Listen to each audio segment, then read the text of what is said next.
Psalms chapter 68, verse 16. Why do you look with hatred, O many peaked mountain, at the mount that God desired for his abode? Yes, where the Lord will dwell forever. శిఖరములు గల పర్వతములారా, దేవుడు నివాసముగా కోరుకున్న కొండను మీరెలా ఓరచూపులు చూస్తున్నారు? యెహోవా నిత్యము అందులోనే నివసించును.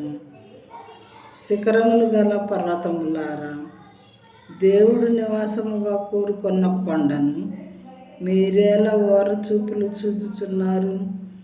యెహోవా నిత్యము అందులోనే నివసించును. శిఖరములు, పర్వతాలంటే పెద్దవి, కొండ అంటే చిన్నది. దేవుడు నివాసంగా కోరుకున్నటువంటి కొండను శిఖరాలైనటువంటి మీరు ఎలా ఓరచూపులు చూస్తున్నారు? జలసీతో ఓరచూపులు చూస్తున్నారు ఏంటి? అయినా సరే యెహోవా నిత్యము అందులోనే నివసించును. దీనికి ఉన్నటువంటి ఆత్మీయమైనటువంటి మీనింగ్ని మనం తీసుకోవాలి ప్రియమైన వారలారా.